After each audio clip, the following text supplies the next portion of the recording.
Hey patriotic internet friends and family, welcome back to the channel. In this video, what happens when a politician's words spark national outrage? Enter Mark Golding, Dayton Campbell, and Floyd Green in a political food fight. Stay tuned because this one's got drama, taxes, and a sprinkle of sarcasm. But before we dive in, don't forget to hit that subscribe button for more juicy updates on Jamaica's political and social scene.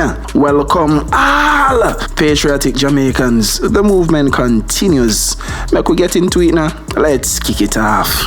Politicians clash over taxing imported foods. The drama unfolds. So, what was actually said? Now, picture this. It all started when opposition spokesman on agriculture, Dr. Dayton Campbell, suggested that a future PNP government might impose taxes on imported foods. Already we can see him a go down the wrong path. Already we can see him blunder with that the statement there alone. But anyway, make we get further into the story. He called it an innovative approach. I wouldn't really call it that. To fund local agriculture. Think of it as a farm to fork tax plan with a pinch of controversy. But wait, PNP President Mark Golding quickly stepped in, clarifying that Campbell didn't mean new taxes. Nope, he just wants to earmark existing ones. Oh really?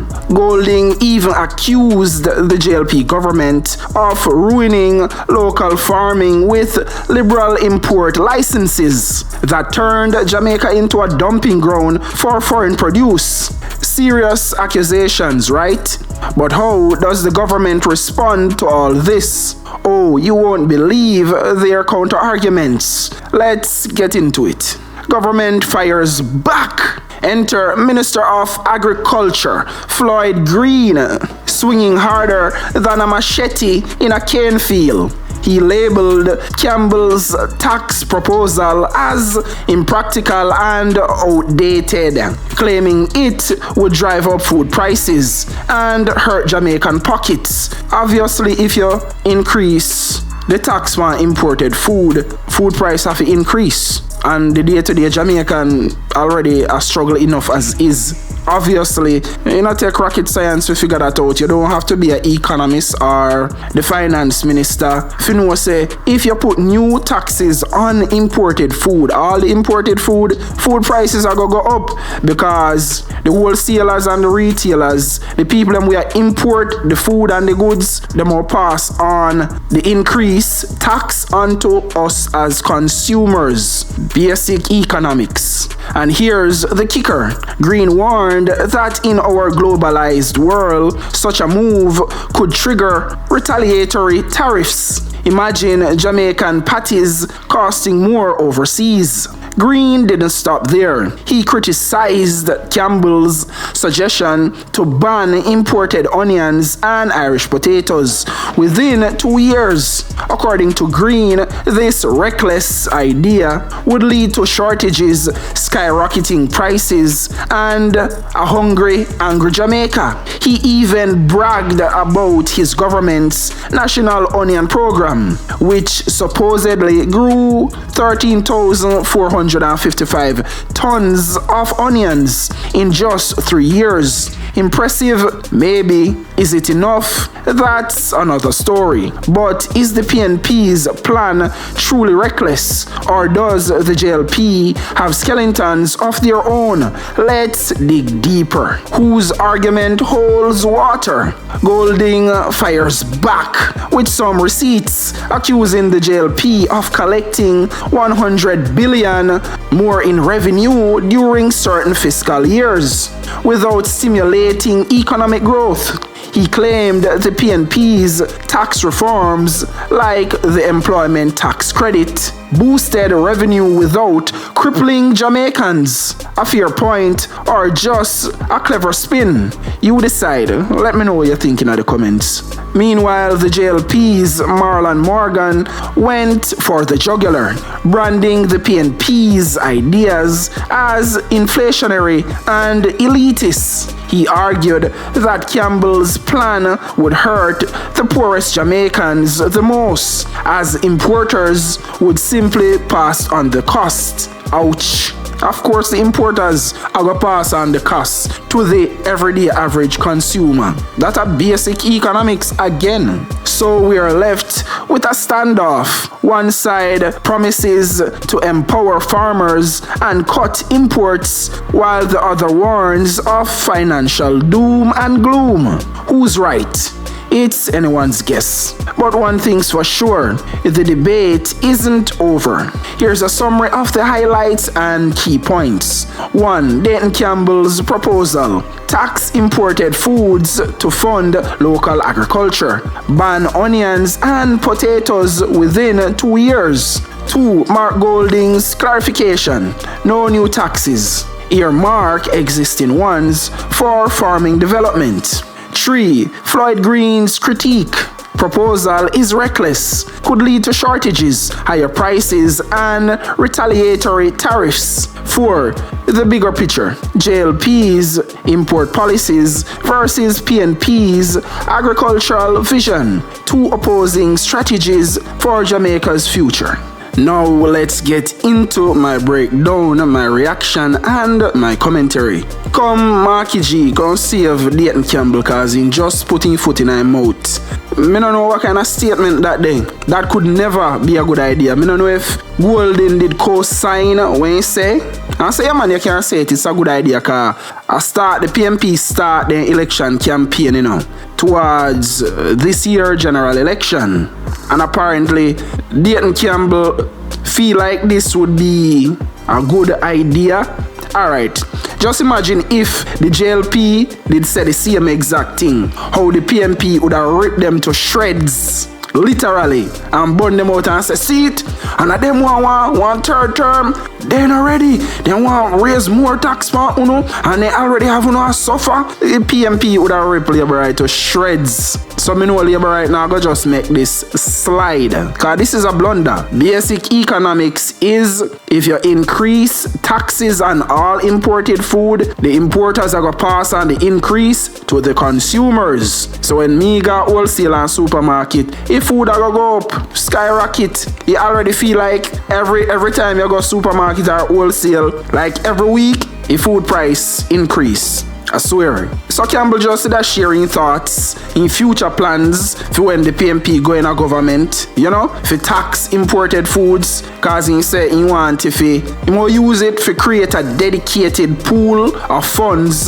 that would help to develop the local agricultural sector. So in hindsight, him think that was a good idea because the money I got towards fund the local agricultural sector. Similar to the gas tax initiative where the JLP did implement. Yeah, but none of the gas tax money there never actually got towards fixing the roads.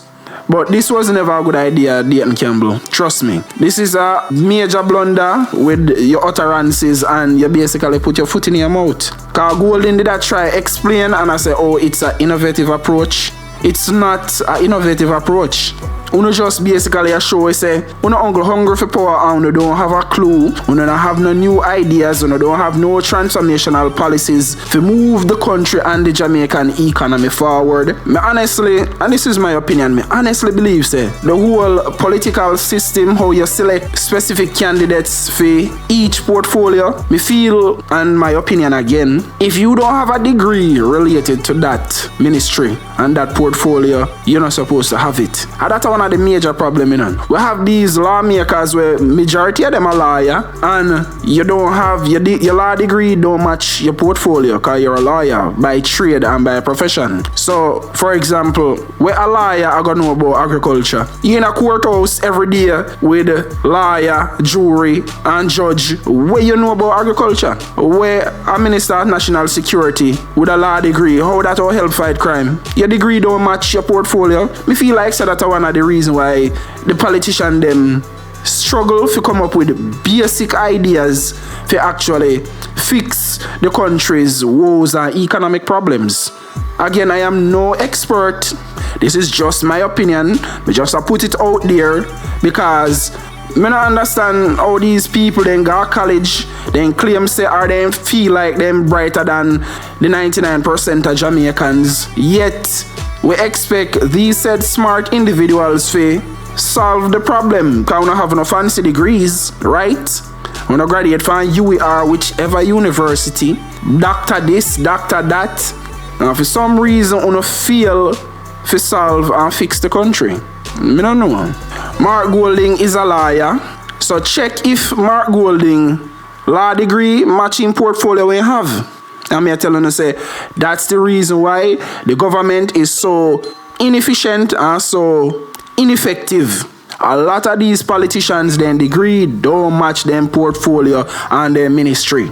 Or if you have somebody like a Favour Williams as the education minister, when her background and her work experience has always been in the financial industries in corporate America, the ministry must fail. The ministry are gonna fail because your degree don't match your portfolio.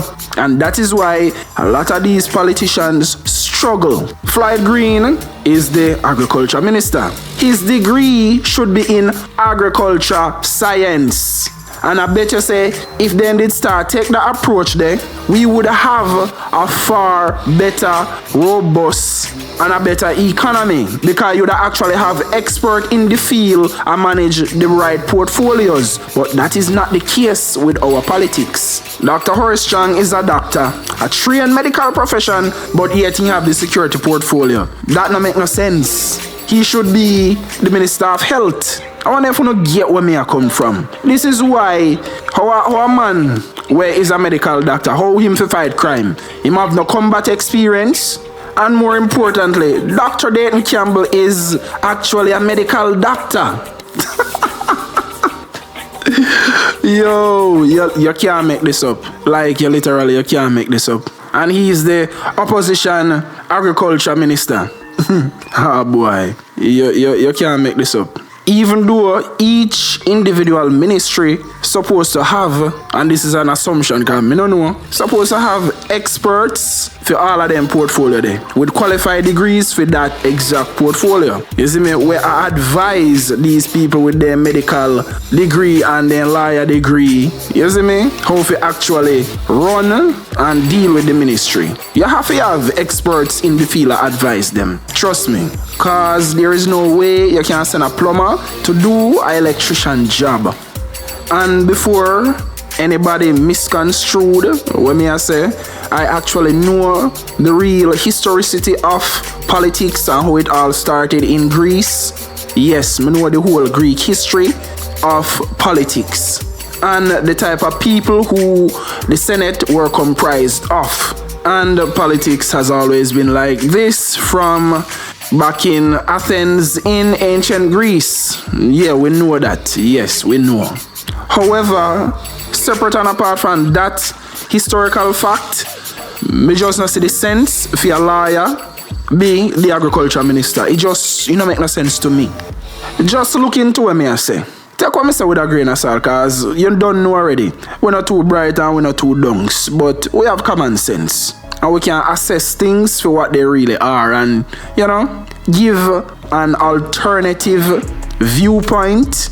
You see me, where maybe I never did a look on it from the angle there, because, yeah. So that's why I'm here. Yeah, man, if you give a different side of the coin, where most people not talk about and most people now come from the angle there. You get me? As me say, me not have no sides. You see me? My side of Jamaica and what's best for Jamaica and the Jamaican people and the economy. You get it? Who do you think has the better plan for Jamaica's agriculture? PNP or JLP? Drop your thoughts in the comments below. Don't forget to like, share, and subscribe for more political deep dives with a twist of humor. See you in the next one. One love, Jamaica.